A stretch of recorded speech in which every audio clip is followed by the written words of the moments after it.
Hello, and welcome to the For We Are Many podcast. My name is Rob, and Trisha's over there somewhere. And we'll be your hosts this evening. Hola. How's it going? I'm incognito right now. I am getting the website post up and going. Or awesome. working on it anyway. So I have a few things to talk about today, I suppose. Why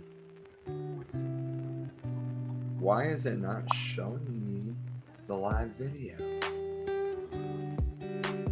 I don't know. Maybe it's not on YouTube yet. Anyway, so there was been a few things that have happened here in Arizona over the weekend. We had Friday, we had a march for Medicare for All. 53, I believe, was the final count. Cities across the United States had marches for Medicare for All. We'll talk about that in a little bit. The following day, I went to a Communist Party USA and Party of Socialism and Liberation organized Cuban blockade rally on Saturday. And then today, I got to listen to speeches from Reverend Jesse Jackson of the Rainbow Push Coalition and Dr. Reverend William Barber II from the Poor People's Campaign.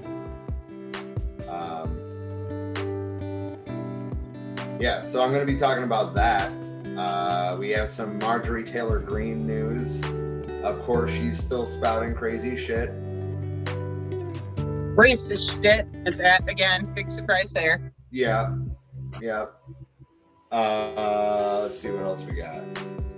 Oh yeah, so the event that I attended today was a follow-up to an event that was similarly organized in Austin, Texas, also put on by the Poor People's Campaign. So in just a bit, in just a couple of minutes here, as soon as I post this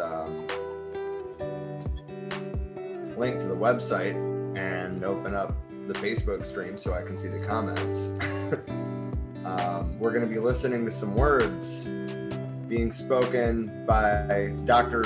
Reverend William Barber II. Trisha, do you want to bring up anything else we're talking about, or? Yeah, there's some stuff going on here in Michigan. I saw a piece about this yesterday that a friend of ours from Occupy shared about the Grand Rapids Police, which, mind you, has already had so many issues because of racist actions amongst them. Big surprise there, too. But these guys are actually teaming up with clergy to try to train them in, I don't know, how to be pretend cops, pretend pigs, as if we don't already have enough of a problem with authoritarian attitudes. Like when you smash two forms of authoritarianism together there and arm these people and ignite them to go around their neighborhood, we're looking at trouble here because of that. So we'll dive into that some more in a little bit too.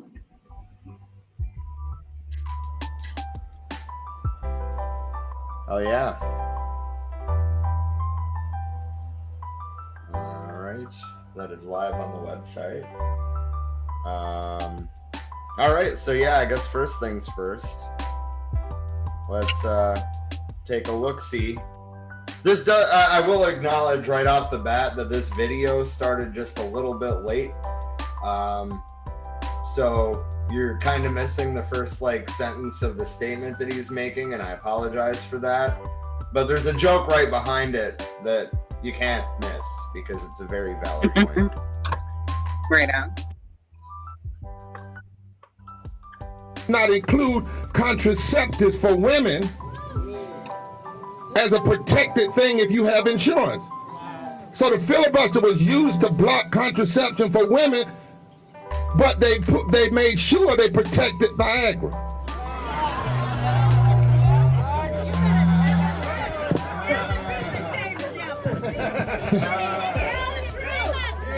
And right now the filibuster is being used to block not just federal voting rights, but living wages, immigration reform, deal with the climate crisis, the expansion of health care.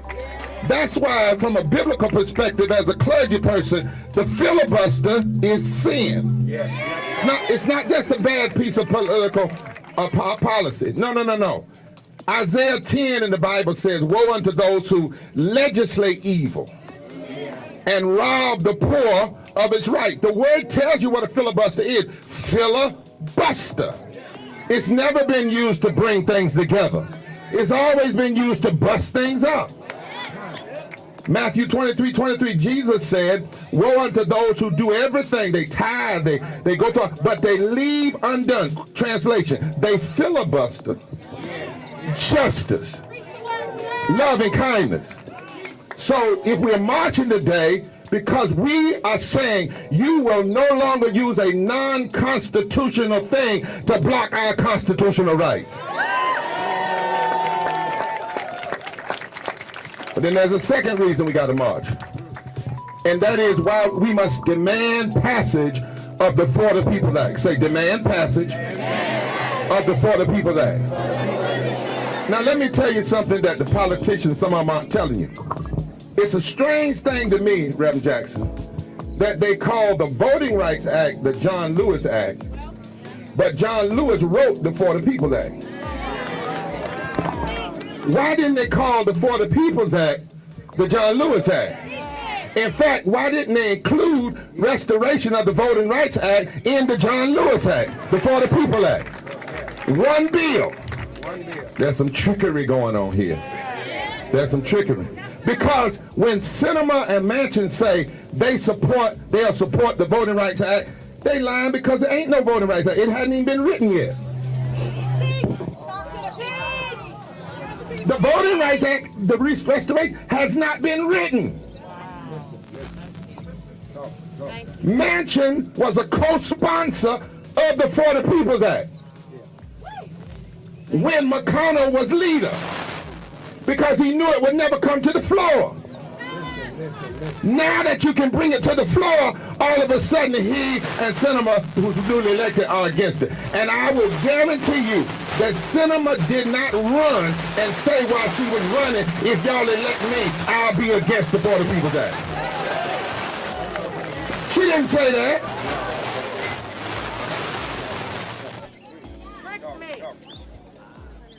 So what's happening is, you see, the For the People's Act will help us, and the reason you got to help us have this, you can't litigate all these cases state by state, and you can't organize enough votes to overcome this kind of racist and class-based gerrymandering and suppression of the vote.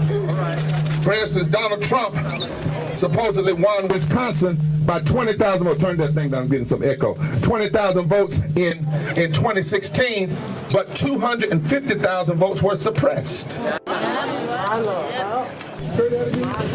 he won Wisconsin by 20,000 votes in 2016, but 250,000 votes were suppressed. And in this current election, let's not get it wrong, Biden got 7 million, whoever you voted for, he got 7 million more popular votes than Trump, but he only won the election by less than 40,000 votes in 3 states. If there had been a cumulative of 40,000 votes in 3 states, including Arizona, we would have a president in office who lost by 7 million popular votes. We got to understand what this, and the For the People's Act, basically, you got to understand that billionaires are supporting Sinema and Manchin and McConnell to block the For the People Act. Why?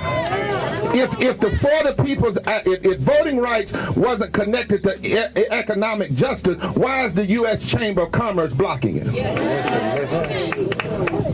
We need to understand that this filibuster is an 8-year plan of McConnell, because if they wanted to, the Voting Rights Act could have been fixed June 26, 2013. When the Supreme Court gutted the Voting Rights Act, they threw it into the Congress and said the Congress had to restore it. So for 8 years, they've not done anything. Manchin says he's for it, but for 8 years, nothing. But all of a sudden, when we can vote on it, now you want to filibuster. And 56 million people use the things that they are now trying to take out of the voting rules. Not 56 million black people. 56 million people. That's why this is not Jim Crow. This is James Crow Esquire. They trying to block black folk and brown folk and white folk and poor folk and this differently able folk and gay folk and native folk. Say 56 million.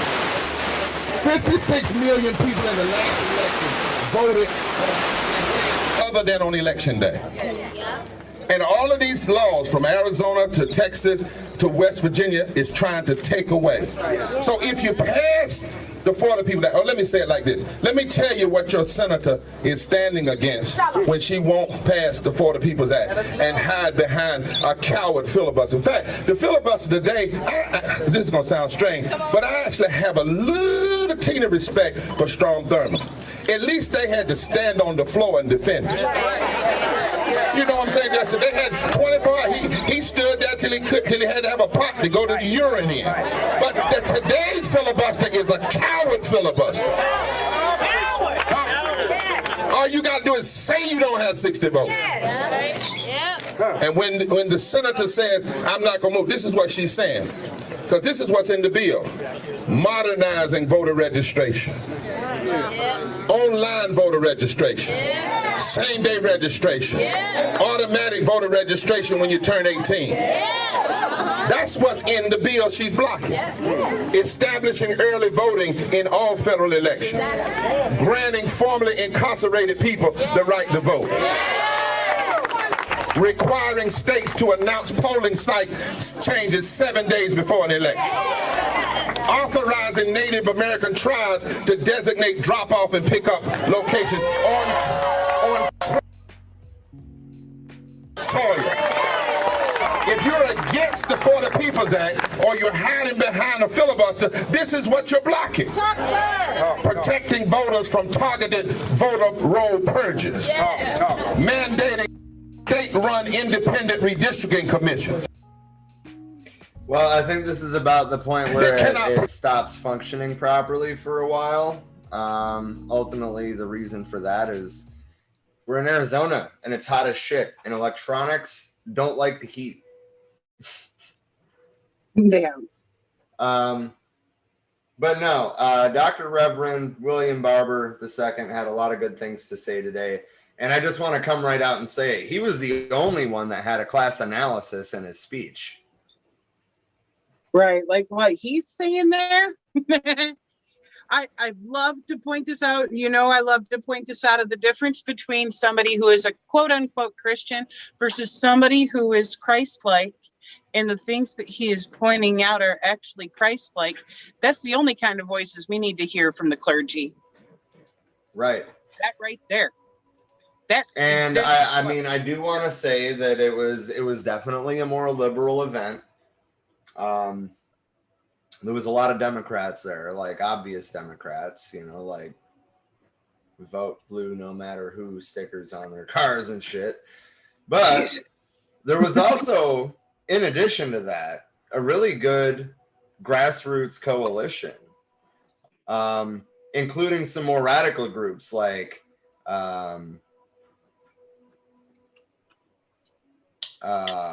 Mass Liberation Arizona. The Green Party wasn't officially involved, but we were there in support. Um, and then, of course, like the National Poor People's Campaign, which is Dr. Reverend Barber's organization. Then, Rainbow Push is Jesse Jackson's organization, which are, I mean, like, and again, the Poor People's Campaign is based in class analysis if you really boil it down. Liberals might not want to call it that because, it's about civil rights, but it's all tied together. It ties all the way back to MLK. Yeah. And starting and why he was killed. Right. And I mean, it's not the same guy that took over immediately after MLK's death, but no, but I it's mean, the same ideal, the same platform. Yes, it is definitely based off of MLK's Poor People's Campaign, and that's the kind of coalition building we need, though. There was DSA people, there was Sunrise Movement people, there was Green Party people, as well as, there was a lot of fucking progressive Democrats there. Which, I mean, I guess I can't help but ask, where the hell were they on Friday for the Medicare for All march? But yeah, I don't know. You'd think that if they're in support of the Poor People's Campaign, which is clearly socialist, that they would have also been in support of socializing medicine, but here we are. Right. But no, I mean, it was definitely a very liberal event. They tried to keep us on the sidewalks. We ended up compromising and taking a lane, but the permit was only for a sidewalk protest. There was probably like 1,000 people there. Good luck. The media listed the numbers as 350 plus, but there was a lot of people. We had about 5 counter protesters. That was exciting. Nothing really happened. I mean, they just kept going, freedom. Some lady asked how much Jesse Jackson gets paid for race baiting America. Oh, wow. Yeah. Dude, I seriously thought that a pastor was about to jump off the second story thing into the courtyard and beat that lady's ass, but maybe that was just wishful thinking. Well, I mean, again, if he was being fully Christ-like, although unless she was a banker, but anyway, Jesus was known for beating the shit out of people who needed it. Yeah. Well, okay. And fucking one of them was holding a sign that said BLM equals buy large mansions. Oh, gross. Yeah. And fucking one of the counter protesters told one of the people that was with us to go eat some meat. You do eat meat. It wasn't me, but and the funny thing is the dude that he said it to actually is a vegan, but go eat meat. Really? That's what we're doing now? Some humans are fucking weird, man. Really fucking weird. I don't know why they're so bothered about what somebody else is gonna eat or how they think that would apply to the Poor People's Campaign, because that's centered around economic inequality, not what food you eat. But okay. Natalie said hi. James said it's okay. I was late too. And Natalie said Illinois just approved over-the-counter contraceptives. Good. Giggity. Good. About fucking time. And she also said Reverend Barber is all about, is about all people, no matter your political position, color, or sexual orientation, to come together as a class for human rights with emphasis on the poor and working class. Exactly. Like I said, he was the only speaker that was there. Don't get me wrong. What I heard of Reverend Jackson's speech was nice. I mean, it's pretty par for the course for Jesse Jackson. Honestly, he's been given the same kinds of speeches for 50 years. Right. but like, I mean, it wasn't based in like a classic. I don't know why I said classic. It wasn't based in a class analysis, you know, which, I mean, I did learn some interesting things about the filibuster from some of the speakers today, such as, well, I'm sure that everybody knows that it came from an era of slavery, right? And I'm gonna read in a few minutes a statement from Senator Sinema, you know, basically saying, well, this is why we need the filibuster, which we don't need the fucking filibuster. This is just more evidence that Democrats aren't going to do shit. Anyway. Now, they get pissed when the Republicans use the filibuster to stop them from pushing shit through that they want, but they turn around and do the same thing. And it's like, okay, all any of you are doing is inhibiting anything from getting fucking done. It's one thing if it were only being made use of to block harmful things, but when it's being used to block something that would help people, they can fuck off and get reminded of the fact that there are fucking employees. Their job is to do what the fuck we say. Well, I mean, the filibuster was, it comes from a time where slavery, you know, was being railed against by the Republicans, ironically enough. That's where the filibuster comes from, right? But it was used to dismantle or prevent the voting on is really the case, not dismantling, but it was used to stop anti-lynching bills. It was used to stop the return of the Voting Rights Act. And now the Republicans are threatening to use it on everything that the Democrats hope to achieve in the next, 3.5 years. Which is really sad because the Democratic Party itself, as we've discussed before, is center-right. They're just as pro-capitalism and, fascist as the Republicans and shit. So literally everything that they propose that's even slightly progressive is already watered the fuck down and starting from a compromise. Oh, yeah. And they still want to fucking fight about it.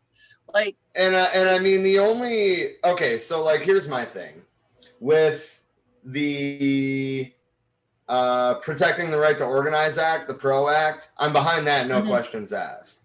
The For the People Act, I do have, as I brought up before, concerns about, because it can be used to limit third-party ballot access, which is already fucking happening. Before that's enshrined in law. So, how so? Because they keep saying that they're trying to increase access for voters. So what in there specifically limits the third-party issues? It creates a national standard for ballot access that is unreasonably high, especially in states with lower populations. But, that's because they tend to lean red anyway. And Republicans don't sign petitions. I'm sorry. Anyway. You're not wrong. I've worked many petition drives and you're not wrong. There was seldom few, like when I was working the marijuana drive down in Florida, there was seldom few Republicans that signed my petition. But I mean, the point is though, that with I'm sorry, I totally just interrupted you. That was supposed to be in my head. Well, I'm just throwing that out there for an example. There was other petitions that we were working at that time that involved keeping their legal access to get solar on their houses and stuff like that. And there was a handful of Republican-leaning people that I talked with that, signed on to that. But a lot of stuff, they talk about freedom, but they were like, oh, I don't want you having marijuana. I don't care what you want me to have access to put in my body. That's a freedom. But anyway, just supporting your point there that Republicans often fucking just ignore petitions and they're like, oh, I can't be bothered with that. I like how shit's rolling. Favors me. Favors my wallet. So it's really hard to get them to even sit down and listen about certain things. And it's befuddling especially as contradictory as it is to their whole freedom fucking shit, you know? Anyway. Yeah. Yeah. And I mean, like, that being said, there have been some things that the filibuster has been used, like, you know, in good faith or whatever. But like the two or maybe three examples that I could give of that don't outweigh that it was used to stop anti-lynching laws, and that they still haven't brought back the fucking Voting Rights Act. I didn't realize until he pointed it out today that that was sent back to the legislature from the Supreme Court in 2013. They were supposed to rewrite it, right? But instead, it's just non-existent because they never fucking did it. Jeez, dude. That's fucking ridiculous. Yeah. I mean, I knew that it hadn't been written, but I guess, like, hearing it out loud, that was, you know, 8 years ago.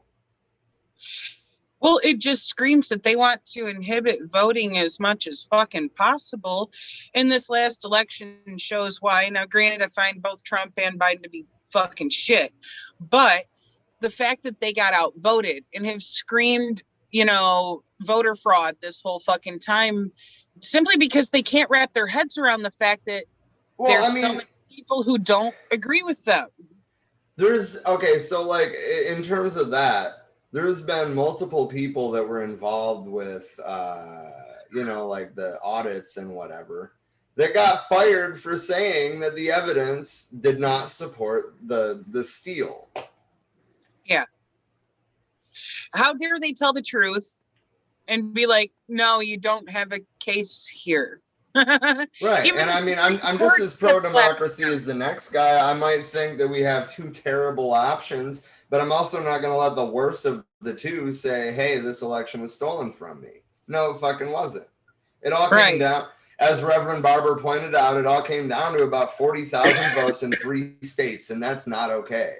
Which, whether he was intending to or not, he was kind of throwing some shade at the Electoral College there, which is also an anti-democratic procedure, I guess, body, really, put forth by the founders, precisely to prevent somebody like Trump from being elected, actually, and the electors failed at doing their job. Well, honestly, part of the creation of the Electoral College was also to put more voting power in the hands of rural white people who were landowners and therefore at the time slave owners at the time. So it's rooted in racism as well and inherently fucked. And we still see to this day how it's being used in racist fucking manners when it comes to the gerrymandering of fucking voting sectors. It's inherently fucked. So listen to this liberal ass shit that Senator Sinema. This is what her office said to the media, which it had to be her Washington office because her office was dark. There was nobody parked in the reserved parking spots for it, and the door was locked. Of course. Yeah. Which, I mean, you know, Fox News yesterday was like, Jesse Jackson's going to be here tomorrow, and that's why we had counter protesters. But anyway, she said, the filibuster compels moderation and helps protect the country from wild swings between opposing policy poles. You know, like, should people be able to own people? Oh, well, we can't just let a wild swing happen and outlaw that. To those who want to eliminate the legislative filibuster to pass the For the People Act, voting rights legislation I support and have co-sponsored, I would ask, would it be good for our country if we did? Only to see that legislation rescinded a few years from now and replaced by a nationwide voter ID law or restrictions on voting by mail in federal elections over the objections of the Senate minority. That's the thing, though. If you were actually working for the people, you wouldn't have to worry about losing that fucking seat. Right. You're only worried about losing your seat when you're letting down your constituents. Right. Looking at you, Sinema. And Manchin. I don't hold on.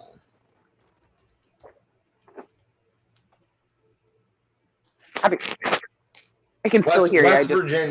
West Virginia. Vote his ass out. He's a new senator, newly elected, just like Sinema, and they're the two sticks in the mud. Not to say that the Democrats are going to do anything truly progressive, but a $15 minimum wage helps. The Protecting the Right to Organize Act, honestly, is the biggest labor legislation in fucking like 60 years. Pass it. And what was the other?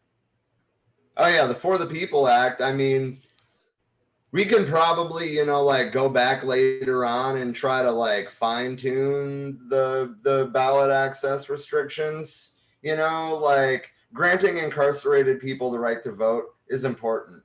Making sure that natives are able to like, run their own fucking elections is important. Right.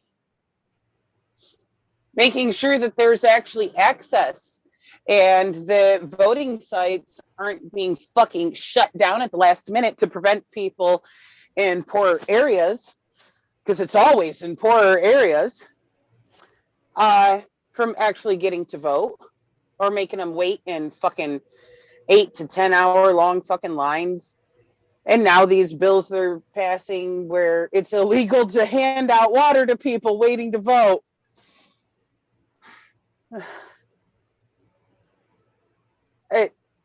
It's all a pile of shit. Well, yeah, and I marched 2 out of the 3 times that I marched in the last 2 days.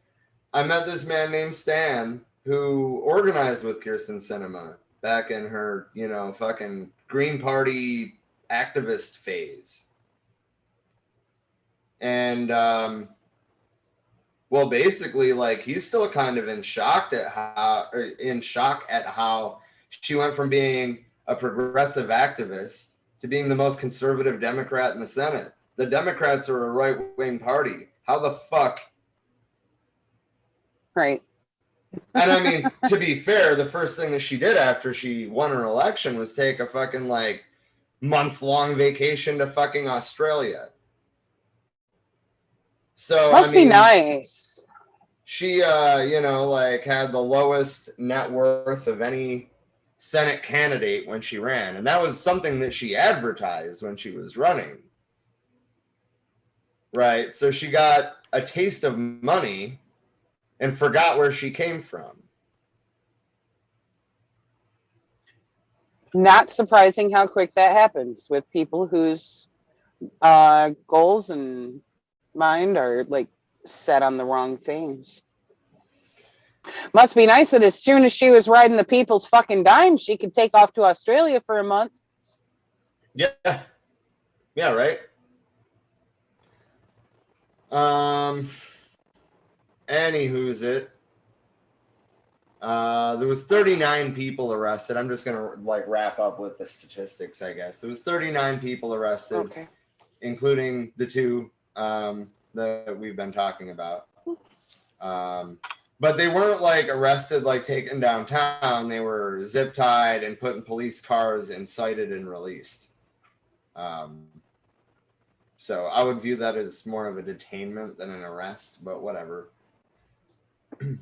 Was that due to the harassment about quote unquote trespassing on property that we pay for because it's a congresswoman's office? So it could never be trespassing. The owner of the building was there and our fucking senator wasn't. The owner of the building doesn't matter. We pay the rent.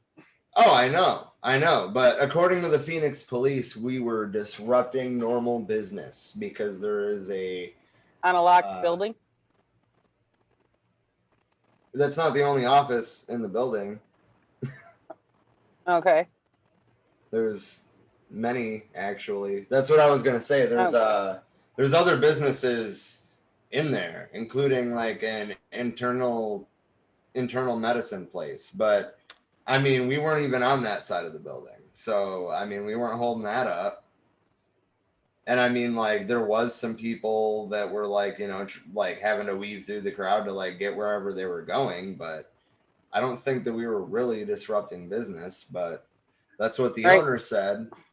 And the owner literally came around to the protest side where everybody's on the sidewalk, right, with a bigger megaphone than we have, saying, "Get off the grass. You're subject to arrest if you don't get off the grass. It's for looking." Oh my God. No, he didn't say that, but that's the impression you get, you know? Right. It's like, I care more about my grass than your rights. right. You might make me have to use fertilizer again this month. Right. And I mean, it just rained for 3 days. How often does that happen in Phoenix? You probably ain't got to water your grass for 3 days.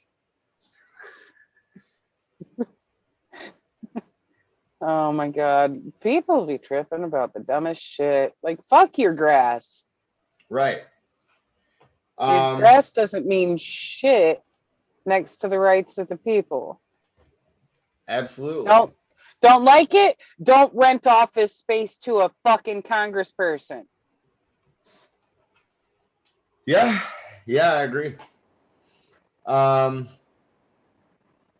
So I'm just going to be showing you guys Facebook posts for this next screen share because, well, it's what I have. There we go. Is it some more of the video from earlier? Yeah. It's from yesterday. Basically, the reason I brought this up first is so you could see the banner, as seen from the shore. That is the pedestrian bridge at Tempe Town Park, not far from ASU. It was put on by the Party for Socialism and Liberation's Caucus Students for Socialism and the Communist Party USA. And there was a few of us youth eco-socialists or young eco-socialists out there too. Hell yeah. In fact, one of our Green Party comrades is seen, two of our Green Party comrades are seen here holding the Cuban flag. I am there wearing a mask looking off at something. I don't know. So this was originally a Dump Trump sign. That is nice. Printer paper and Scotch tape. Whatever works. So this guy is 64 years old, and he has been against the Cuban embargo since he was, like a teenager. So he knows a thing or two because he's seen a thing or two. Right. Or something like that. Give me just a second, though. I do have a video from this rally, which you can find on our Facebook page. I tried to get some video today, but my phone just kept saying it was too hot. Well, the one video you were able to send to me, I got loaded up onto the page earlier. Yeah, I mean, I have a couple other ones, but they're all really fucking short. I do still plan on posting them, but yeah, I see that you shared it actually, or posted it, whatever. Is this, oh yeah, here's our, hold on. I got this. I have to show you this video first. Okay.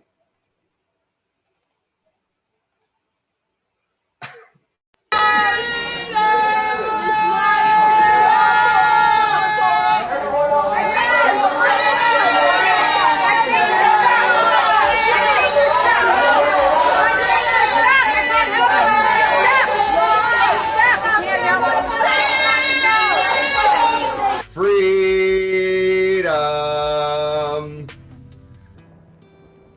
But yeah, that old lady flipping him the bird the whole time and telling him to go the fuck home, she's my hero. I love it when old ladies flip off bigots. It's fucking great. So this is after a significant part of the crowd. I'm going to be sharing again. A significant part of the crowd had listened. Sit down. We gotta get everybody else out of this is when they're in the process of getting everybody out. Okay. And they were really concerned because the Trump supporters are right here. They know what they're doing. Okay. And, they're gonna sit down, but like, it's gotta happen soon. Okay. Yeah. So like that's ultimately why They're gonna sit. the marshals, which are the people in the yellow vests, pretty much. Oh my god, that was so loud. Pretty much just you know, made a fucking wall and herded everybody that was still straggling in there, which included the Trump supporters. But yeah, my video does not do a good job at projecting what the people up top are saying, because that dumb bitch is going freedom.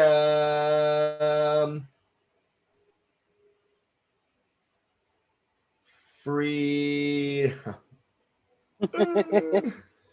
I'm not sure what their fucking point is there. It's like, wait a minute.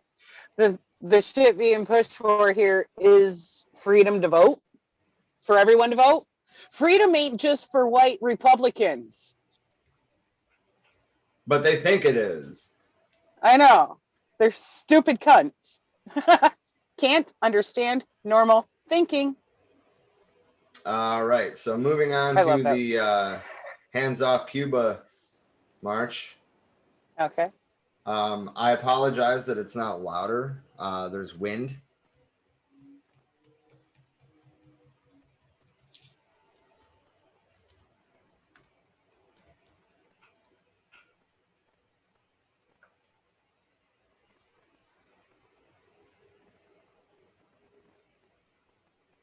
I can't hear it at all. And it's not video sharing. Oh, it's not video sharing? No.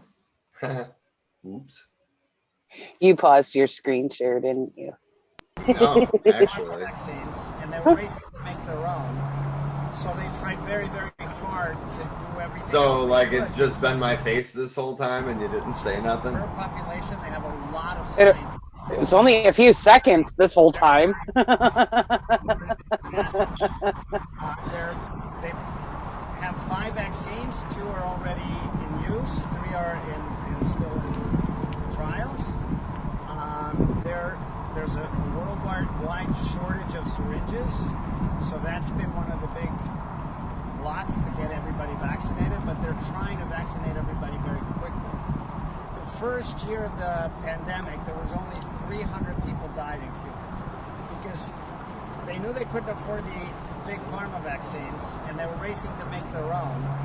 So they tried very, very hard to do everything. I dig his Zapata shirt as well. The pandemic under control.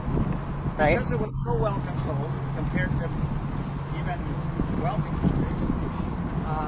And let me just add that they sent about 50 brigades to almost 40 different countries. The Henry Reed brigades to help with the pandemic. They sent to Italy, to eventually to Mexico, to many other places. They help with highly trained medical personnel, and in addition, so now, because of the pandemic, right, the need for syringes, Cuba was unable to purchase enough. Their vaccines don't need refrigeration, so they're ideal for countries with low infrastructure.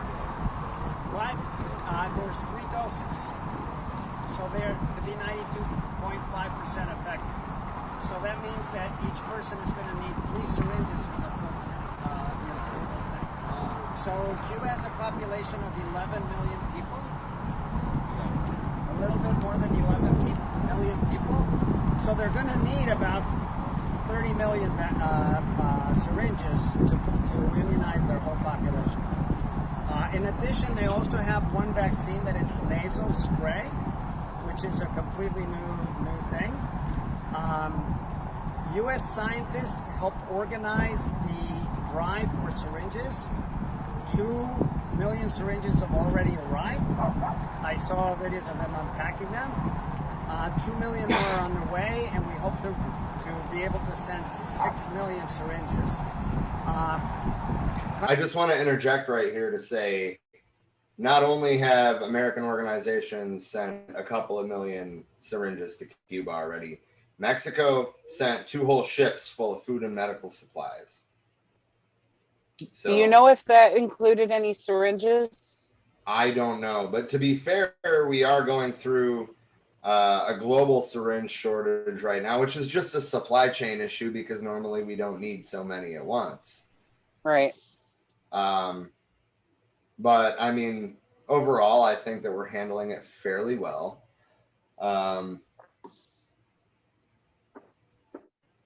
You know, it's just a matter of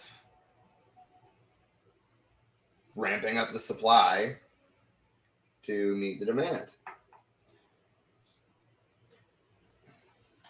You know, such as with a planned economy or something.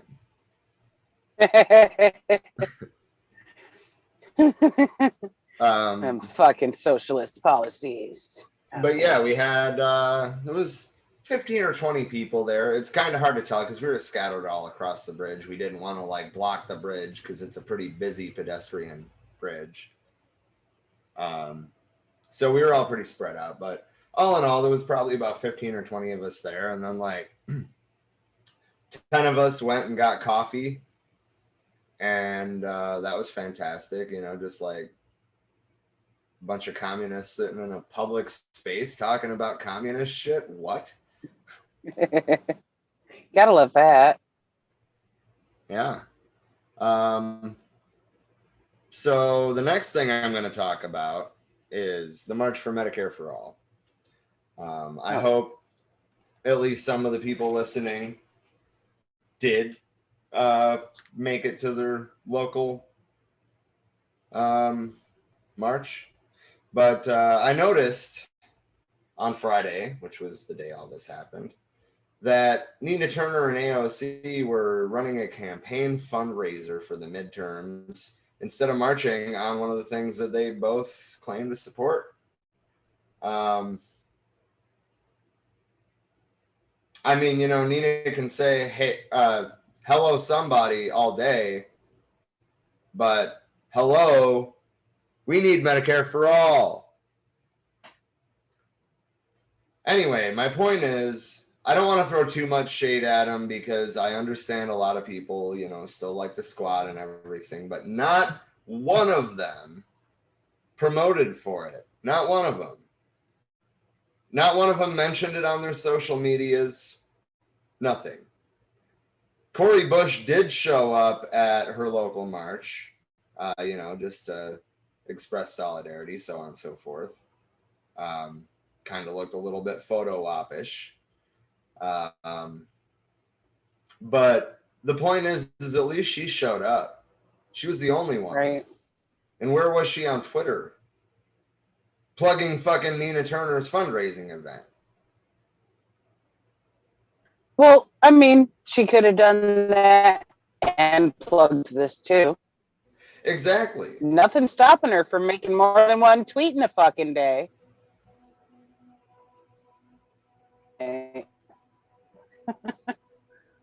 That's one thing I'm curious about too, is if she really felt strongly about the Medicare for all, why not share that too and bring some more attention to it from her followers and actually show that she supports it? Because the only people who are going to know that she even was there are ones who might catch something in a newscast, you know, showing, oh, she was there. But most people use social media. If they don't see her putting this out there, they're not even going to realize that she supports it. A little. So I did get a little bit of footage from our March for Medicare for All, and I'll show that in a minute.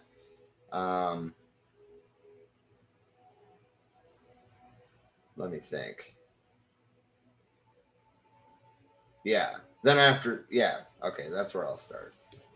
Okay. We're getting close to the end of the march. It's officially supposed to end only in 5 minutes. So some people have already taken off, but I wanted to go live, and ask people why they feel it's important, why they're here. I was so awkward with this at first too, while trying to figure out how to like switch the camera, and then I forgot to ask this guy if I could record him before I was recording him. Which, I mean, he was cool about it. Hey man, do you want to talk a little bit about why Medicare for All is important? Are you cool with being recorded? I guess I should have asked you. Thank you for asking both those questions, man. And yeah, I think that the healthcare system we have in this country is genocidal. I think that it preys on poor brown people. I think that if we're ever going to do anything about it, we have to remove the profit motive completely. Why is it that every other country has figured this out? We haven't. It has nothing to do with policy, nothing to do with governance. It's about corruption. And unless we the people stand up, that's all we're ever going to get. Fucking concise. Oh yeah, well said. To the point. Oh yeah, man. Thank you. Hardcore agree right there with everything he had. And then I had like 5 seconds left to run across the street.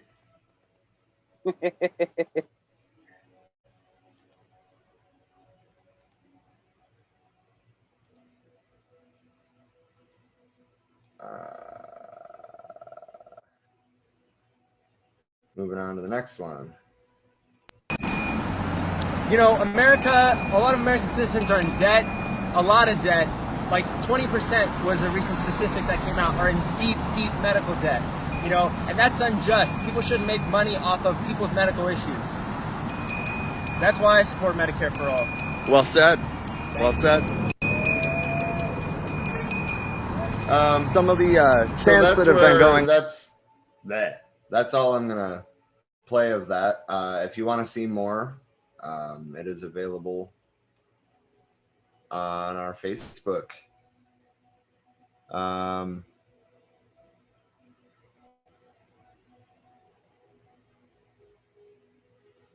I agree with what Lorem is saying about it is hard not to get excited to see Mexico, you know, not participating in U.S. sanctions. China and Russia usually both are pretty good at not participating in these sanctions, and let me start that over. China, no, I said it right. China and Russia are both great for not participating in U.S. sanctions, is exactly what you said. I don't know what I thought that said, but I wouldn't be surprised if the Chinese and the Russians have sent food to Cuba or are preparing to. I also wouldn't be that surprised if they don't. I mean, think about it. Right now, China relies on us a lot for trade. Not saying that couldn't be not the case 5 years from now, because they're obviously pretty adaptable and focused on building up the third world countries. So pretty soon they're not really going to need us. But anyway, I digress. So yeah, March for Medicare for All. There was 53 cities, a pretty diverse grassroots coalition building going on. From socialists to progressive Democrats. I mean, it wasn't just a bunch of Bernie bros there.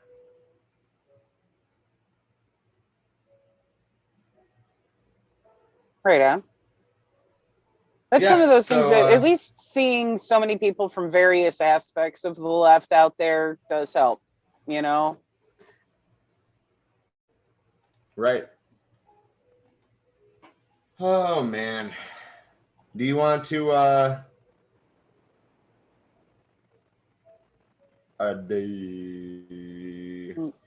dive into the is there anything else that you want to talk about pertaining to those events, or other? Oh yeah, there was a video I wanted to show. Is there anything that you want to say about the March for Medicare for All, I suppose, is ultimately what I'm getting at. Are there any more planned happening soon? Because this needs to be a continuous thing. I saw some people online saying that there won't be another one until next year, and it's like, I saw a comment saying that, but I don't think that person realizes how crucial the situation actually is. Right. Like, this isn't something that only needs to happen on an annual basis. If anything, we need to, you know, ramp up organizing and have this thing happening like every couple weeks or at least once a month until we get the fucking point. I agree. At least once a month.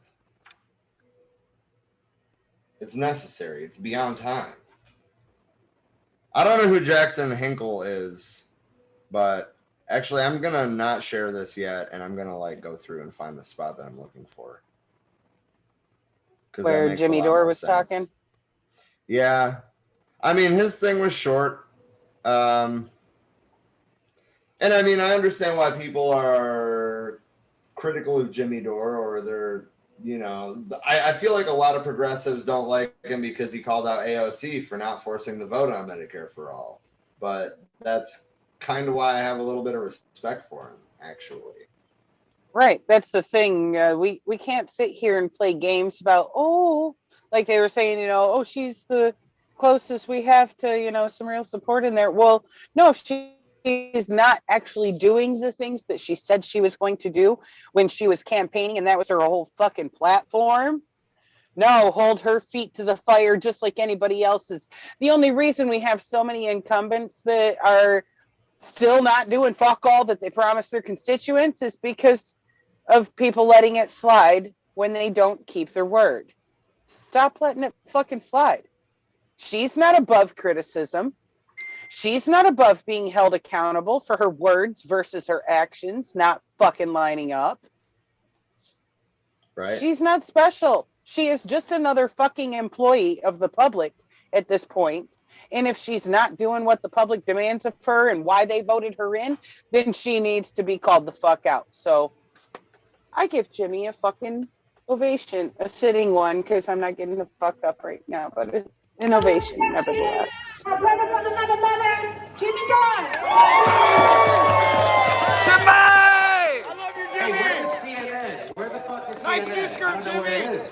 Where the fuck is CNN? Well, we're all out here and we're letting you know we need Medicare for all. But CNN is sponsored by Big Pharma and Blue Cross, so they don't want you to have Medicare for all. So I say, fuck CNN! Fuck CNN! CNN! Fuck CNN! Fuck the establishment media! Fuck the establishment media! When I started Force the Vote, everybody said that it was a great idea until all of a sudden it wasn't. I don't know what happened, but everybody lost their balls in the middle of the fight for Force the Vote for Medicare for all. They said now is not the time. Now is the time. The time was 100 fucking years ago. We gotta make it happen now. People are dying now. Now is the time. Tell your media, tell CNN, tell the Washington Post, tell the Young Turks. Now is the time for Medicare for all. You tell those progressives that we helped elect that now is the time for Medicare for all. Stand up against Nancy Pelosi, Chuck Schumer, and Joe Biden, and do what we elected you to do, and fight for us. Fuck yeah! Any politician who is not right now fighting for Medicare for all is complicit in murder of the American people. Exactly! A third of all COVID deaths can be attributed to a lack of Medicare for all. I thought it was only Trump who didn't give a shit about Americans dying from COVID. Now Joe Biden and the Democrats don't give a shit about it either. Because if they did, they'd give us Medicare for all and 100,000 more people would be alive right now. But they don't give a shit about it, and they don't give a shit about you. So what we have to do is make CNN uncomfortable. We have to make the Squad uncomfortable. We have to make Bernie Sanders uncomfortable. Where is he? Where is he?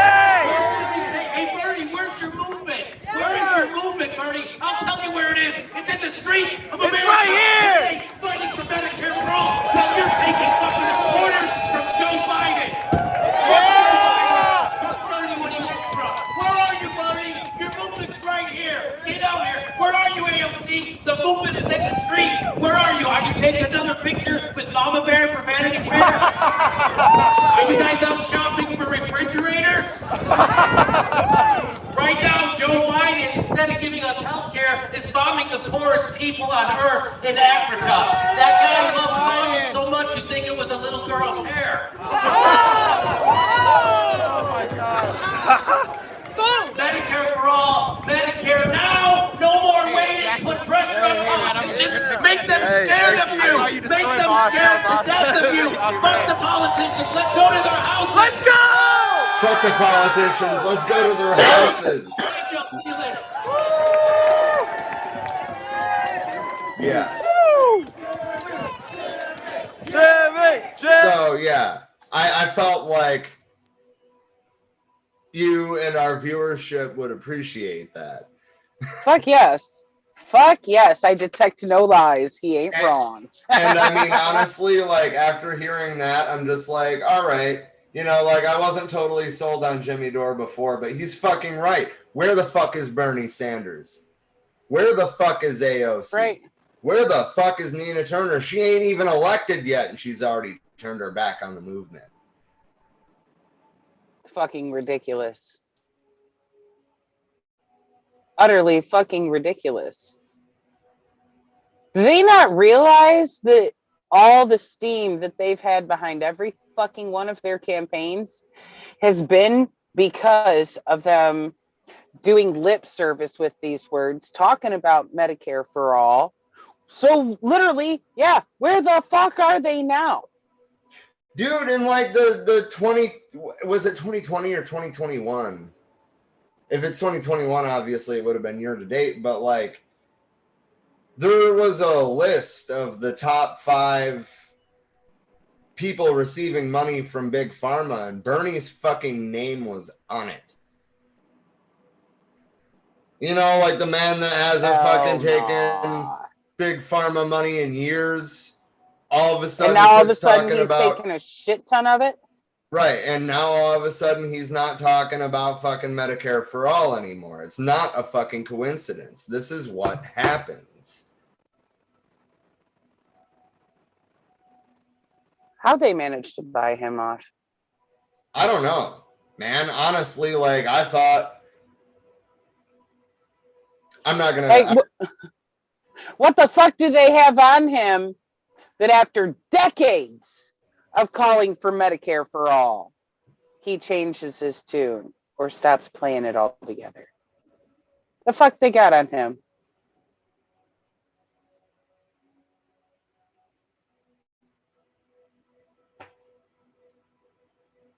I mean, that I money, wouldn't be surprised if it was like threats on his family. Fair. Honestly, I would not be surprised about that at all either. But what the fuck? No amount of campaign donations they make can make it worth it to be a traitor to the people. How dare he start accepting fucking funds from Big Pharma? How fucking dare he? How can he look at himself in the mirror after starting to accept campaign funds from them when, again, that's another factor that has been a big part of that steam, you know, behind him actually having a huge backing. So many people becoming more progressive, or further than that, becoming more straight up radicalized to the left, the real left, because of the things that he was talking about. Where's his follow-up? Calvin said the position he got as being the budget committee. It's the budget chair, but yeah, the budget committee chair. But yes, but, I mean, that being said, I was hopeful about that because, like, outside of the executive branch of government, that's like, well, inside of the Senate is how I should have worded that, or the entire legislature. That's one of the most powerful positions he could be in. So of course, like, I'm going to view that as a good thing, but man.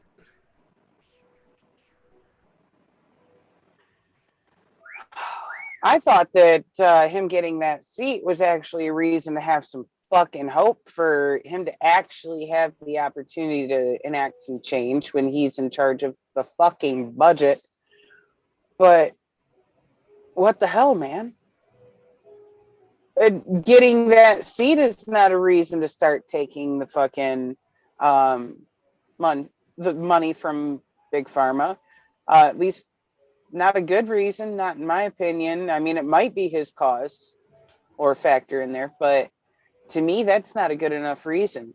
If anything, that's all the more reason to look at big pharma and respond with this right here when they try come knocking with a check.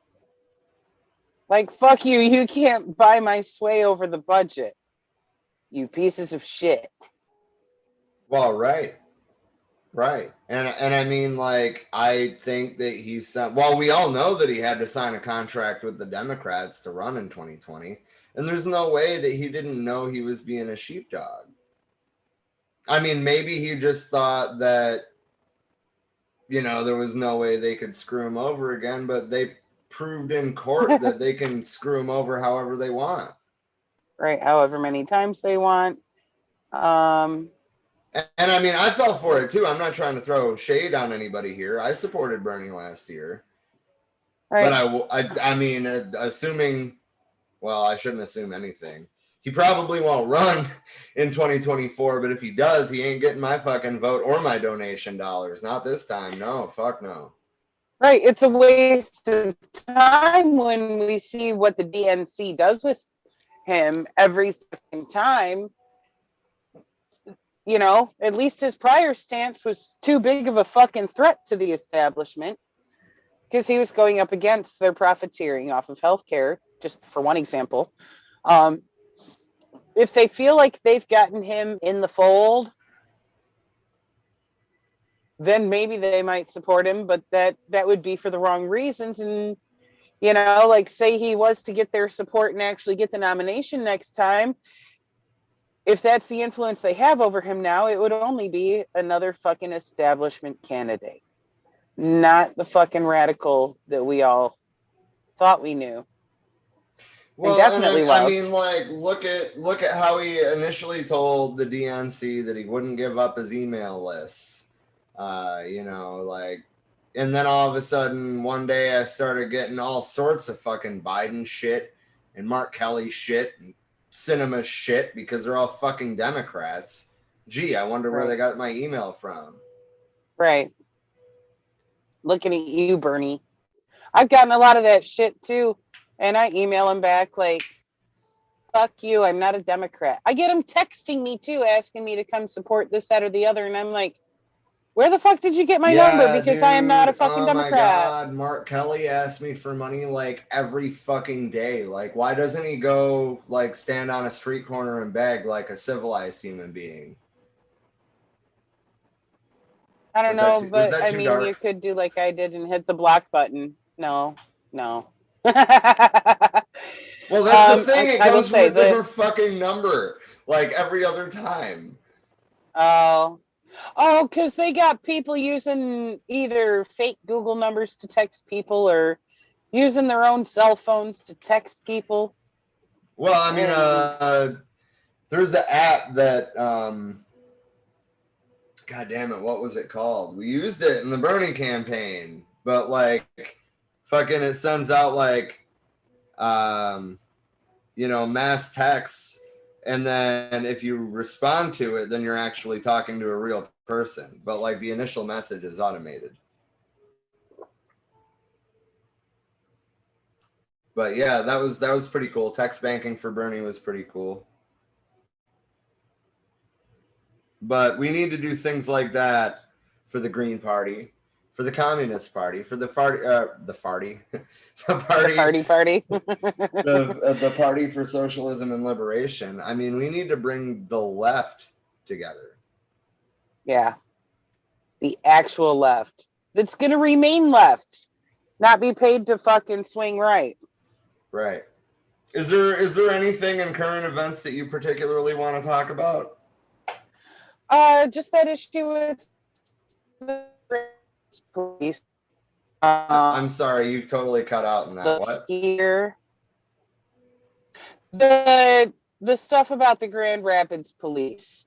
Oh, yeah. I have that pulled up here. This This is actually a post from the Grand Rapids, Michigan Police Department itself. Says the Grand Rapids Police Department is excited to launch a new partnership with area faith leaders called Clergy on Patrol, or COP. The mission is to foster relationships between the police and faith-based leaders to build bridges with the community. Clergy members have already started to learn more about GRPD operations and procedures. Thursday, they participated in use of force and scenario-based training at GRPD headquarters. It was a lot of information, but they did extremely well and are ready to hit the streets. The clergy members will be partnered with patrol officers and participate in frequent ride-alongs. The officers assigned are excited to start working with the COPs, and you will soon see them in your neighborhood. And then they edited to add an update because of, people having some questions. They said, they're not going to be necessarily, quote, arming these clergy.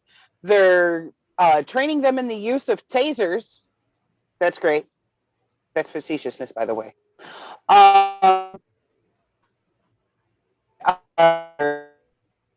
Teach them to be better informed and prepared for the police operations they will observe as they ride along. And that they may be able to assist in de-escalation if safe and appropriate for them to do so. And on the appropriate level, I have to say, it's not. It'd be one thing, like, okay, if there's a 911 call for a murder or a death in a car accident, and the people there request a clergy member for bereavement, that would be one thing. But just being like, well, we deemed it safe for them to do so, so we're just going to send in this tester. Well, first of all, are you even considering that the people there might not want that? That might not be bereavement for them.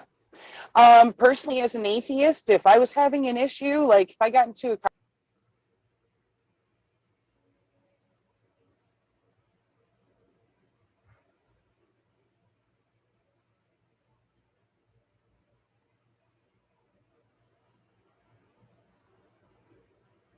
sorry about that, guys. My signal dropped.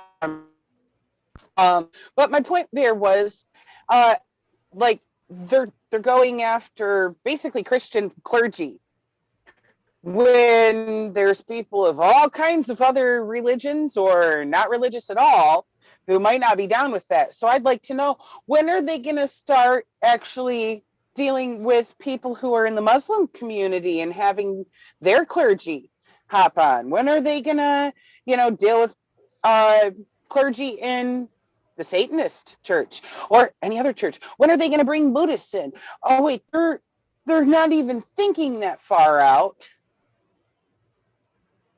It's not appropriate. It's really not appropriate. It's actually just kind of fucking offensive. To just assume that they how fulfilled, not fucking trained or educated for, not licensed for. They are not. They are absolutely not licensed for social work or any type of shit like that. That's not people to be taken out on fucking de-escalation situations with you. Anyway, back to what they were saying here. More quote from this post from the GRPD. Says they're volunteers who are giving their time and using the trust they have within their faith communities to help build bridges between the GRPD and the neighborhoods that they serve. That first of all, most of the police don't actually live in the neighborhoods that they police. That's part of the problem, is they're not an actual part of the community that they're policing. So to try to exploit the church situation in order to, quote unquote, build ties with the community, it's a falsity. Okay, you don't even have people policing the communities they live in. So how can you expect them to somehow bond with the community that they are completely naive to because a pastor's in the middle now.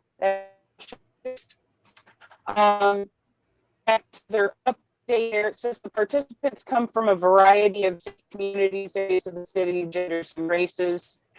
To see evidence of that.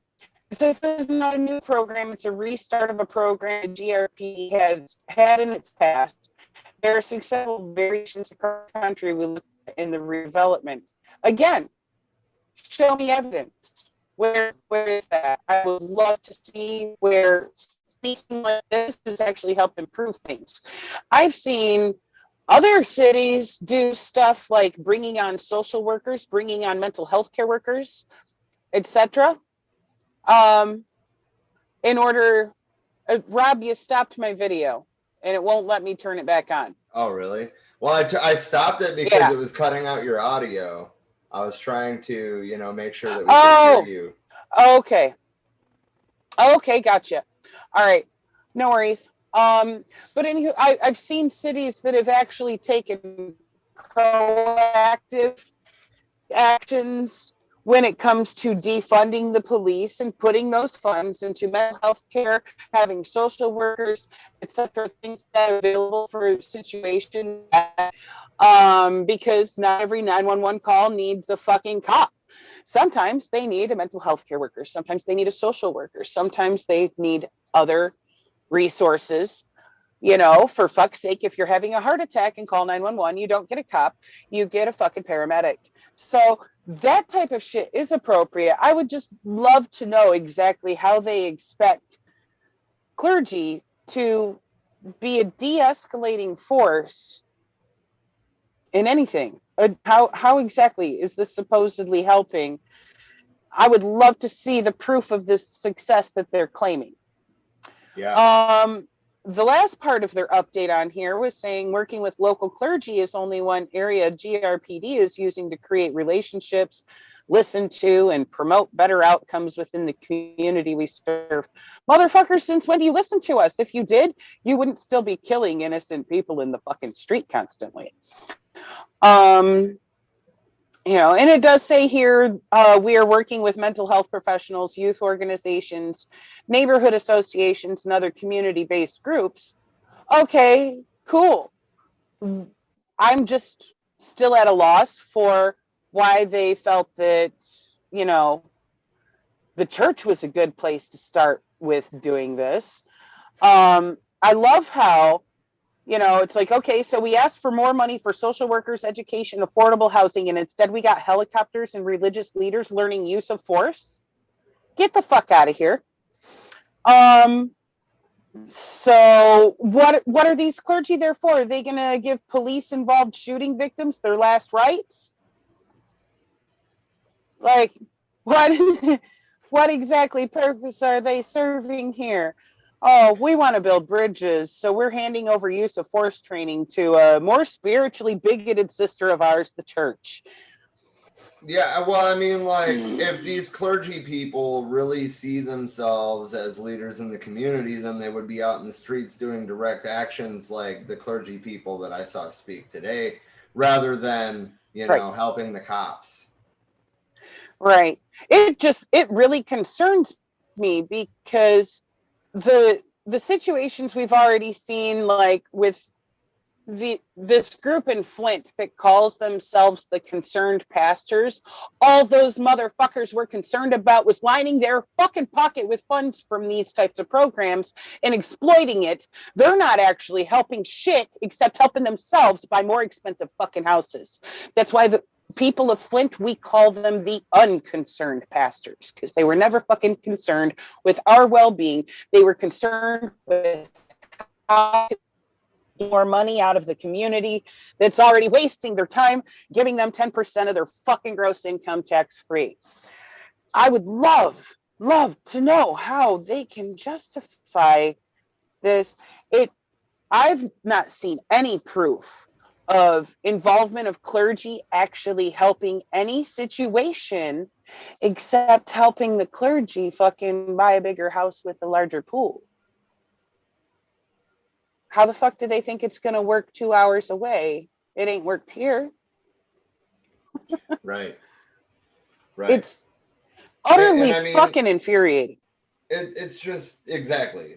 There's no other real word for it besides infuriating, and I can't believe that they're even considering it, let alone like, yeah, this is a good idea. Right. Like, it's not a good idea. It's not a good idea at all.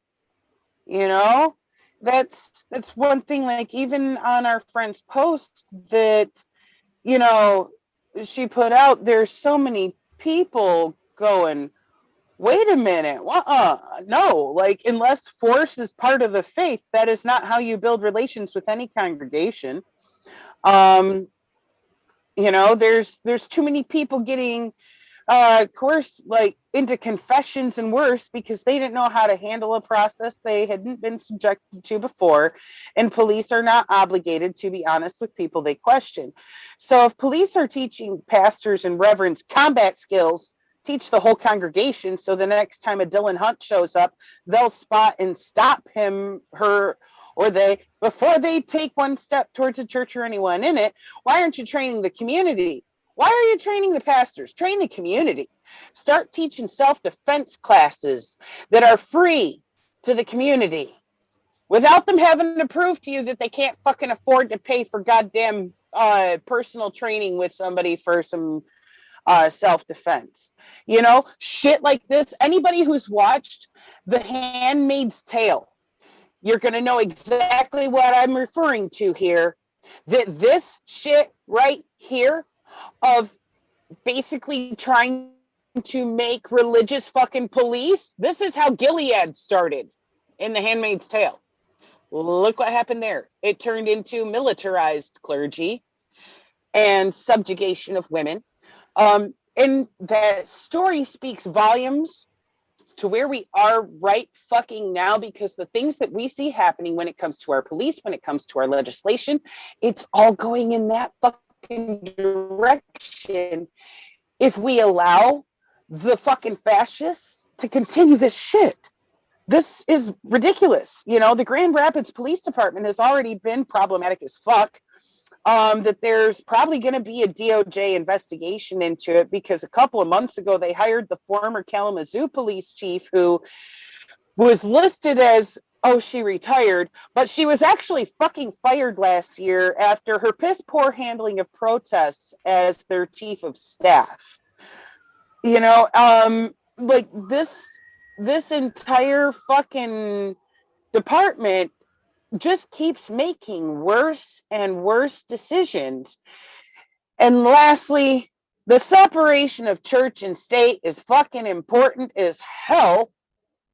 We do not need to fucking try to merge the two even more by trying to teach clergy to be fake cops. We don't need to embolden them to think that they have a right to police people. Okay, first of all, we're oftentimes talking about, okay, at least when it comes to pastors who have the personality type that would be attracted to this, we're talking about people who are already abusive towards their own congregations when it comes to the hellfire and brimstone bullshit. Do we really want people trained in use of force and making them think that they are actually a policing body walking our streets? What are they going to police? Are they going to be policing girls and women about how they're dressed? How far do you think they're going to fucking take their false sense of entitlement and authority in this situation because of having their egos pumped up by a bunch of pigs? They want to play pretend pig? Fucking pigs for Jesus? Get the fuck out of here. That's dangerous. It is a dangerous fucking equation for them to be doing this. Incredibly dangerous. Yeah, I agree. So I don't know. There was a couple other things that I wanted to touch on, but we kind of ranted about the things that we have talked about. And we still got time. It's only 9:30. Well, right, but I mean, I not really trying to do 3-hour current event streams anymore. Me neither, but if we push it to 2, I'm okay with that. So you know, if there is anything else that you want to bring up, let's dive in. The military junta in Myanmar canceled the results of 2020 polls won by Aung San Suu Kyi's party. And a protest erupted at a prison in Myanmar amid a COVID outbreak. Damn. So, you know, things have not drastically improved there at all. Man, actually, how about we just wrap it up with climate change, right? Because we have international news for that. Straight up. A landslide in India killed 9 yesterday. I think we talked about the flooding in Germany last Monday. The fires on the west half of the North American continent are still raging.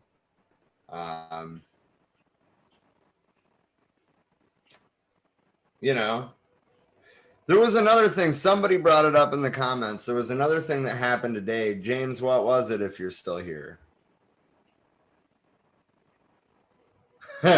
James is still here, and he just said, doesn't your dollar bill and police car both say, "In God we trust" on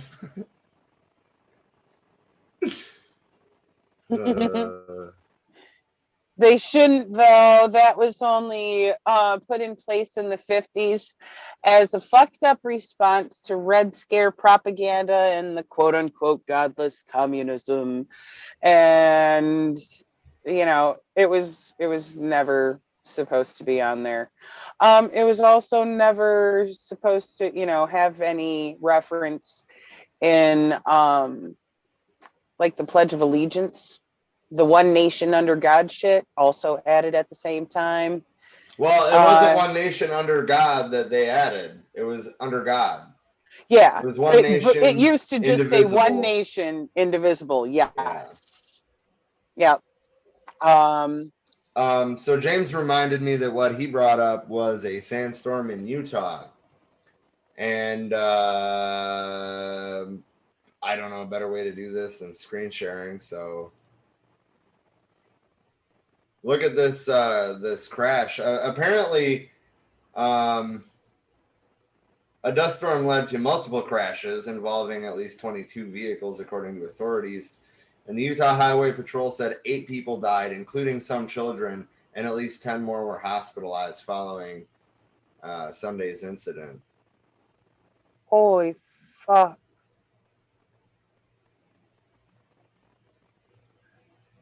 Dude. Yeah, it's a crazy situation.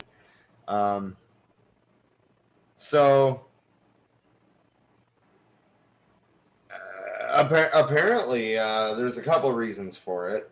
It's mostly flat, peppered with sagebrush and cheatgrass.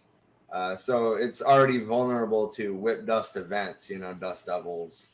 Haboobs is what we call them in Arizona. You know, where a wall of fucking dust moves in. Anyway, especially in the aftermath of a 250 square mile fire that roared through the region in 2007, leaving a charred and devastated landscape in its wake.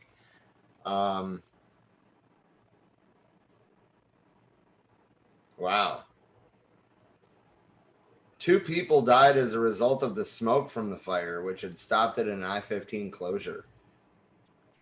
That's crazy. Jeez, dude. But yeah, that fire, that 2007 fire, the Milford Flat Fire, was caused by a lightning strike and was fueled by strong winds, which that's exactly what's going on in Northern California, Oregon, Washington State, British Columbia. It's all on fucking fire. Right. Last time I checked, which I don't really want to do tonight, but the last time that I checked, there was, like still well over 100 fires, including some in Alaska. How the fuck is Alaska on fire? That's a damn good question. Hell, it's not just here and there, it's everywhere in between, going through Canada too, which, doesn't take getting too far north to be in the same climate as what there is in Alaska. It's like everything's covered in ice and snow. In the summertime, you have some melt where you might see the ground for a minute, but like, what the fuck? Yeah. So John Gleason is a spokesman for the Utah DOT, and said storms like Sundays come up suddenly and make it difficult to prepare. And he actually brought up Arizona because it is an issue. This shit happens fast.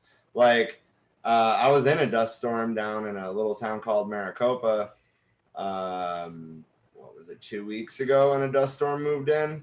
And it was like I was going outside to grab something out of my car, and I look over and I see this like fucking wall of dust, right?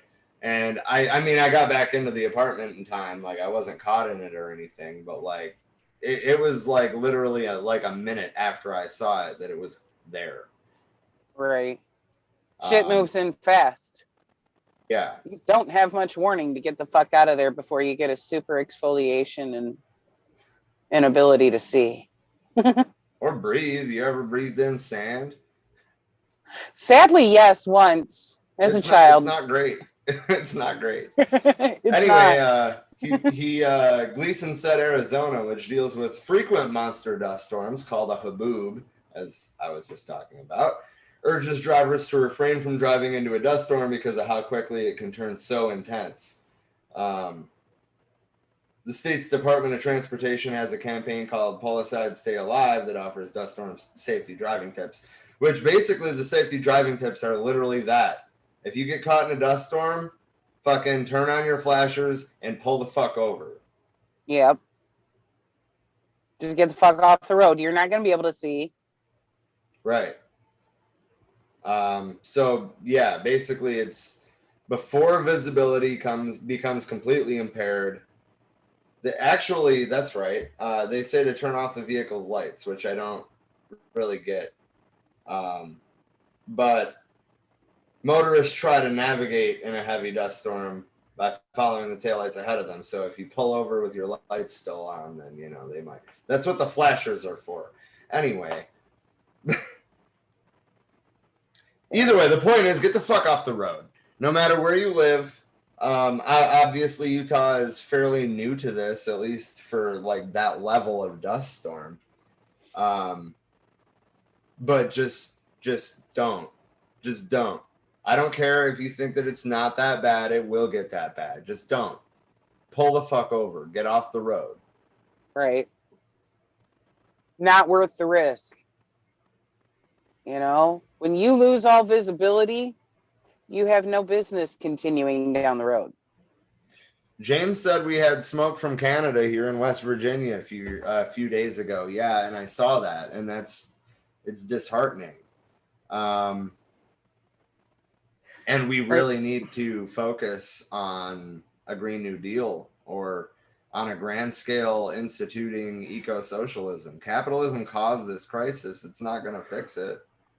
Right. They have no interest in that. They have interest in trying to block legislation that is for helping to improve the environment because, but our profit margins are more important.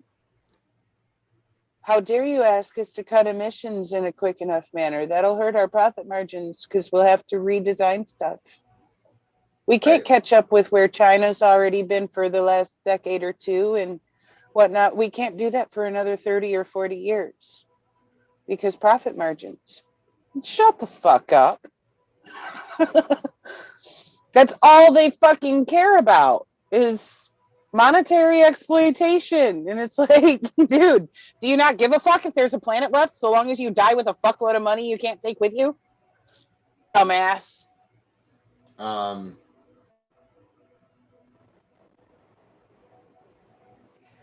Yeah, and there's a typhoon moving towards China, I believe I read as well. Uh-oh. Man, the flooding they already got hit with the other day was fucking horrendous. Well, and I mean that's following up flooding that they had back in late May, early June. Right. They just keep getting hit. They don't need a typhoon too? Come on, Mother Nature. Well, no, listen to this though. Typhoon In-fa is making landfall in eastern China. Forecasters predicted 10 to 14 inches of rain. Jesus fucking Christ. Yeah. They've evacuated tens of thousands of people in Shanghai. This is from yesterday. I wonder if there's anything today, if it was hitting landfall yesterday. But Shanghai shut down, which is the country's commercial hub, if you didn't know, shut down most of its services and businesses and suspended subway trains as rain moved in. Dude, some of the footage that I saw the other day of their subways being flooded out and people trying to, like, I don't know if they had to rush out of a train that was already going between stations, but they were trying to single file walk along that little edge of the platform that was still accessible to try to get to the next station to get the fuck out. The water was pouring down the stairs, washing people down into the fucking tracks. Yeah. Like, you know, fuck.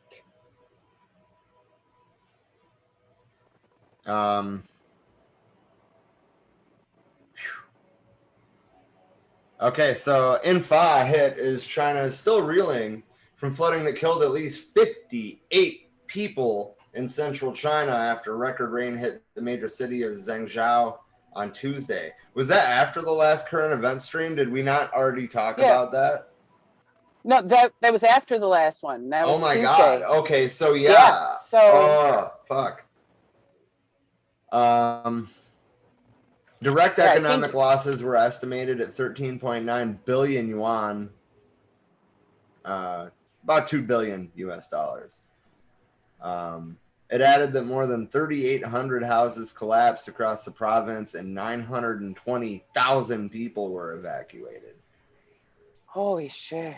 So they're not playing no games. I mean, the flooding that killed 58 people last week was caused by about 8 inches of rain. Right.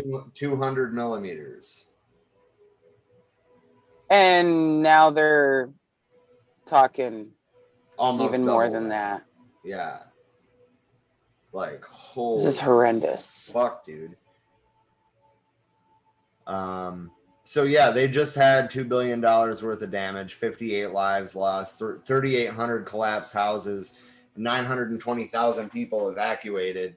You know, and then now they're looking at double that amount of rain. It's not in the same exact, you know, part of China, but still.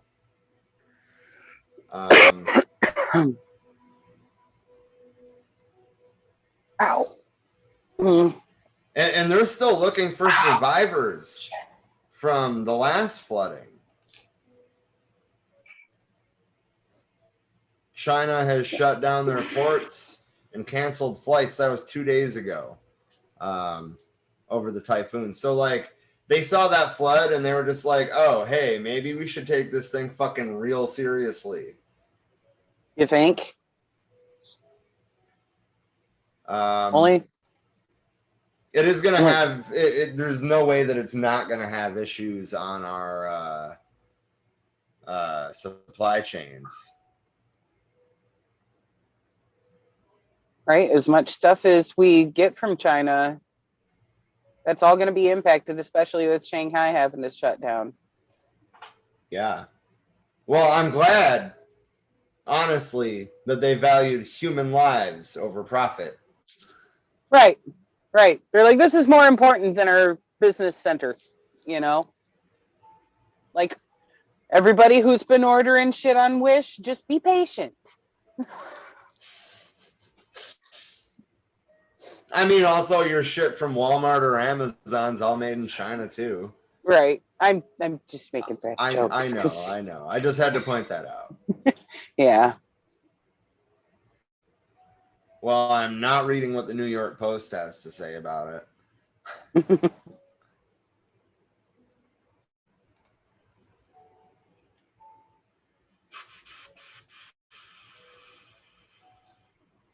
Actually, let me like pull up a video though of the flooding in China last week. Like I mean, streets were flowing like rivers.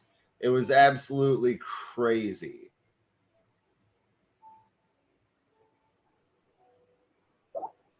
This is a compilation, so I apologize if it's not great quality. That's loud. That's why I started talking loud.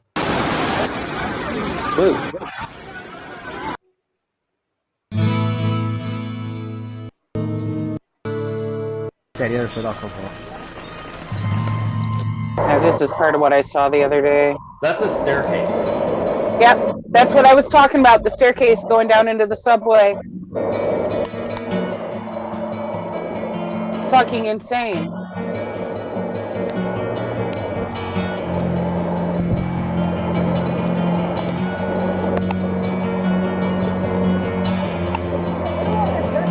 I'm gonna need this though, because I don't know if that music is copyright free. Fair point. We just need the visual anyway.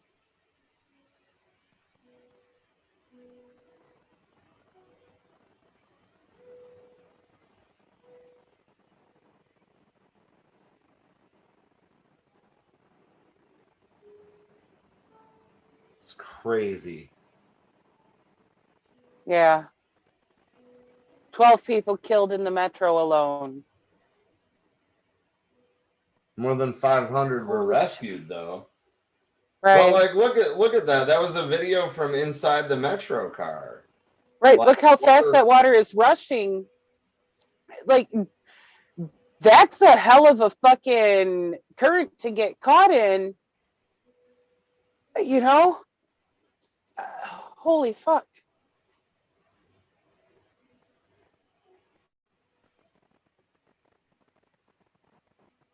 That car is completely underwater. Like the ass end is afloat. Uh-huh. Look how murky the water is. So, like, even if somebody was in there struggling to get the fuck out, you wouldn't be able to see them. Well, I mean, you do there. No, I mean, like, if somebody was stuck in a car, you wouldn't be able to see through the water and through the window that, oh my God, there's somebody there that needs help. Like, if they manage to get out of the car, okay, you might see them pop up on the surface and be able to throw them a rope or something. But if you're stuck in your car and it goes under like that, like, this is what I was talking about too, that very narrow strip. Like, holy shit, how precarious that is. People carrying their children through there. Look at that. It's fucking insane.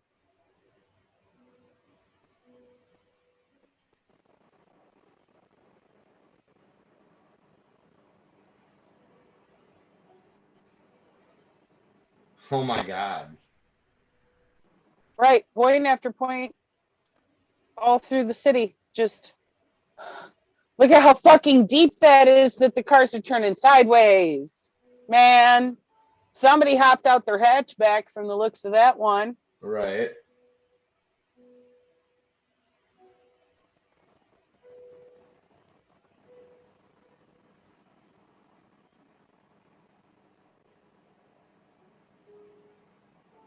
What do you do when you're trapped like that and there's no fucking way out? Right. No fucking exit. Especially, okay, electric doors, they're gonna fry out in water. How do you even get those open if you don't have a crowbar, something like right there to pry it open? Just fucked and stuck.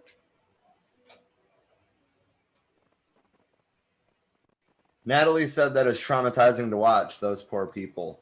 And that's kind of what I'm trying to point out. And then we don't know how bad this typhoon is going to be. I almost said hurricane. James said, swim and hope to live. Yeah, really. That's all you can do in any of that. Right. Like, hope you're a powerful swimmer and know to go perpendicular to the current. Like, if the current's going this way, you want to swim this way. Because eventually you'll get to a side. Germany flood. I know we talked about that last week, and they're looking at heavy rain again too. It's just mind-blowing. It really is.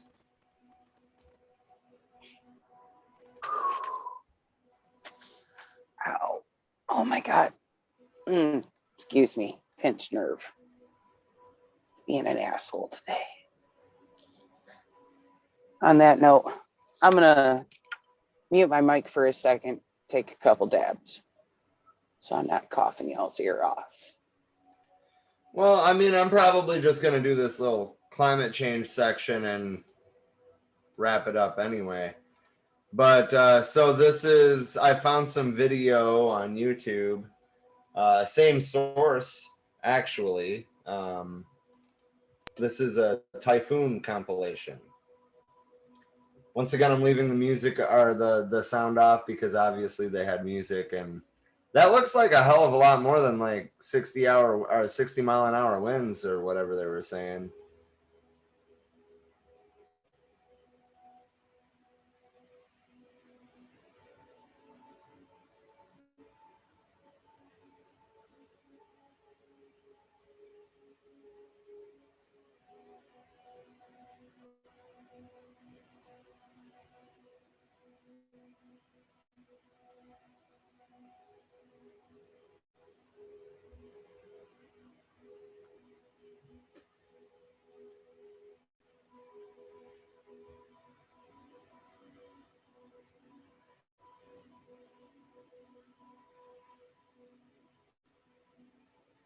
The sheer power of wind and water, though. And the storm significantly slowed down. It's only moving at like 9 miles an hour.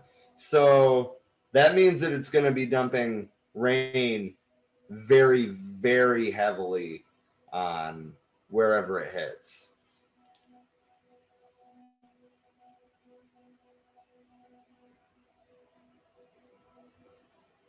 Look at that. Look at that wall of water, that storm surge. That's fucking nuts.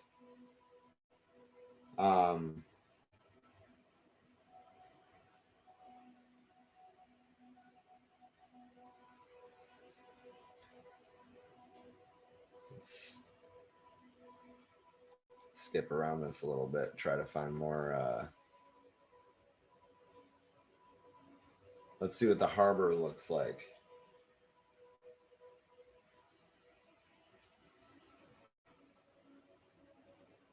Looks fucking murky. Everything up around fucking slashed every which way by these storms. Like, shit. That's another factor too. Besides the human loss of life and injuries, we're talking extra damage to the environment because of everything that this is going to wash off the roads and out into the sea.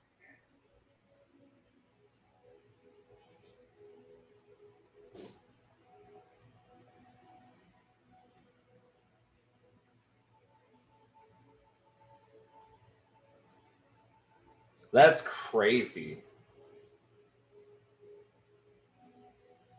And this is less than a week after they're already dealing with catastrophic flooding. Germany is looking at a similar situation. They're looking at ridiculously large amounts of rain again. And it was just, what, a week and a half ago, roughly, that they had massive flooding. And we've got landslides in India. You know, like this this is just crazy at this point, you know. But the point is that we all need to take care of each other, and we need to like beef up our infrastructure to deal with climate change. We're already seeing a small taste of what is going to happen, and I don't think we're fully capable of comprehending it.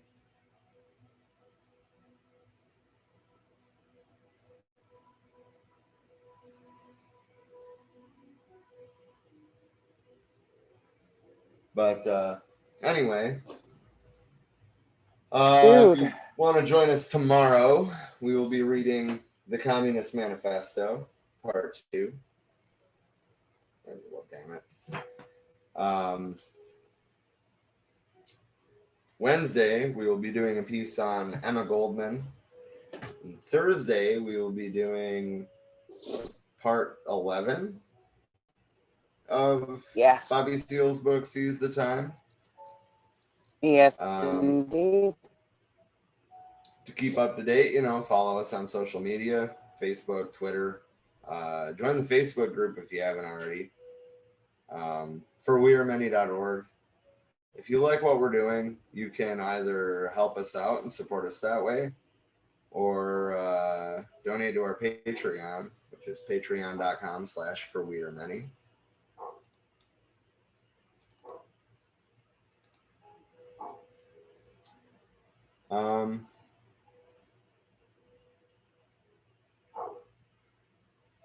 Yeah, I don't know. You got anything else?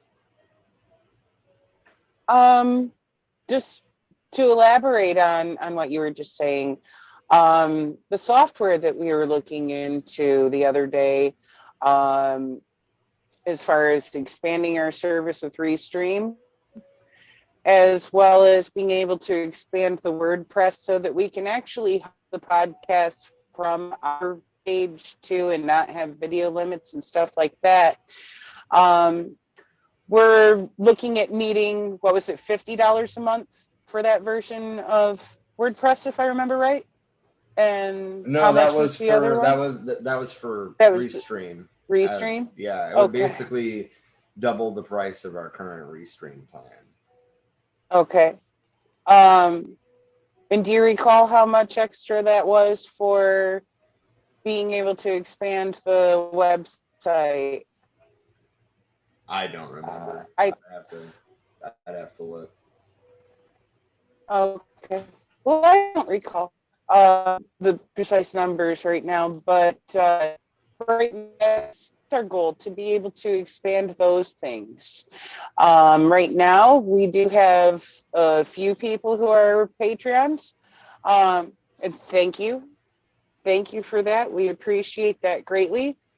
Right now, our goal is to be able to get that up to enough where we can cover expanding on the website and expanding our Restream. So that way we can make this more accessible for you guys. So if you'd like to help us with that, please share our Patreon page. Share it out to the groups that you're in that are leftist and to your friends, and see if we can hit that goal, because that would be great to expand that.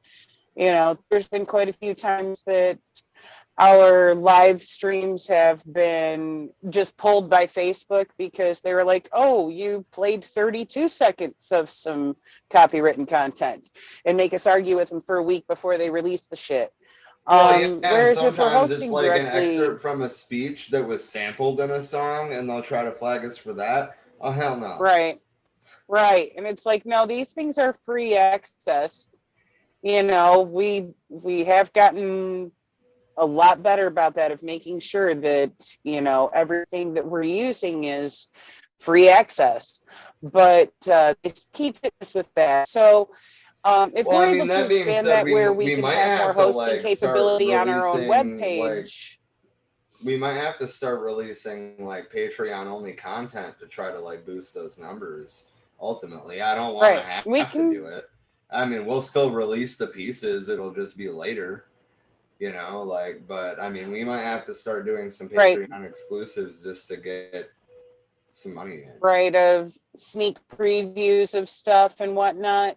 But either way, even if we're doing a sneak preview, like typically with pre-recorded segments, we try to record them at least a week ahead of time before the scheduled debut of releasing them. So maybe we could start sharing those a little sooner for Patreon, you know, something. But the whole thing's like, if we're able to start having greater video hosting capacity on our own website, then if something does get pulled by Facebook or by Instagram or by YouTube or any of the other spots, then you don't have to wait a week for them to release their hold on it.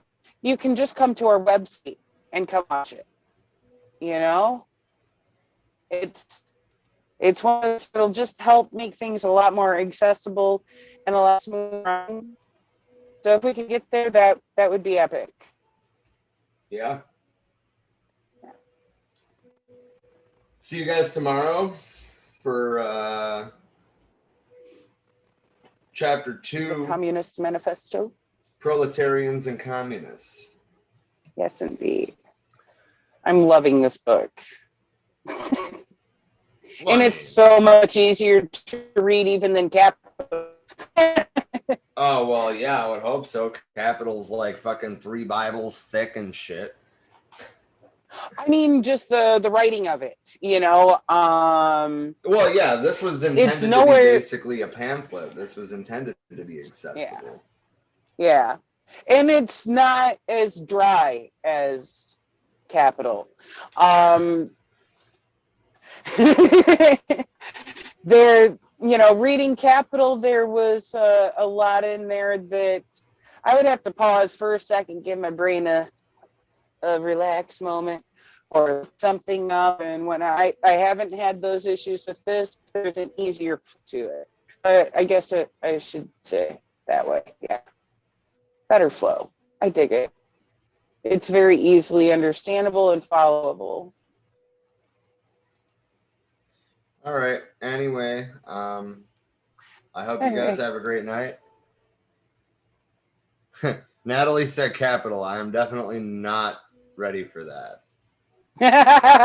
It's a lot to undertake. That's why we're starting small. We're starting basically with pamphlets. The Communist Manifesto and State and Revolution were both written basically as pamphlets. So, right. Hell yeah. Anyway, yeah. See you guys tomorrow. Have a great night. Wear a mask. Right. Sunscreen. Wash your fucking hands. Bring your goggles in case there's a sandstorm. And carry a fire extinguisher in case there's a fire. Yeah. Yeah. Because the whole fucking continent is on fire. Bill Nye said it best. Hold on. All right, bring up Bill. Always worth it to pause for the cause for some Bill Nye, the science guy. Fucking love him. Glasses on. If emissions keep rising, the average temperature on Earth could go up another 4 to 8 degrees. What I'm saying is the planet's on fucking fire.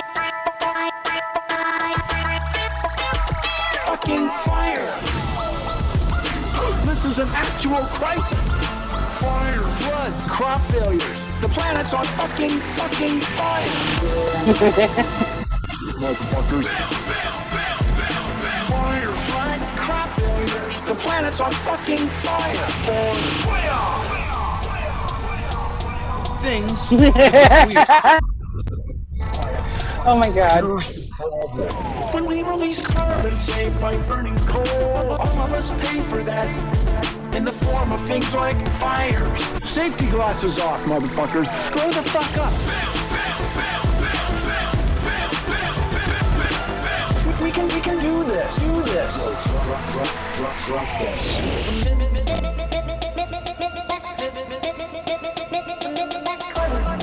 Emit less carbon, motherfucker.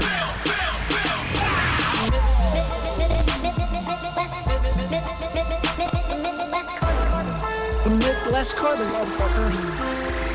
Grow the fuck up. You're not children anymore. I didn't mind explaining photosynthesis to you when you were 12, but you're adults now, and this is an actual crisis. The planet's on fucking fire.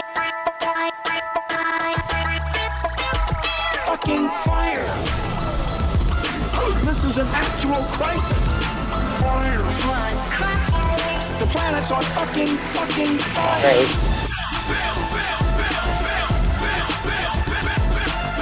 We can do this.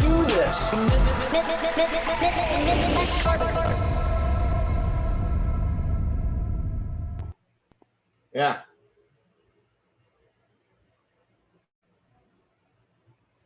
Yeah. Have a good night. All right. Now, you know we're fucking up when, like, the second most patient man in the world, first being Mr. Rogers, but the second most patient man in the world is like, motherfuckers. Like, oh my God. Anyway. Come on, motherfuckers. We got to get it together. Amen. On that note, solidarity, much love.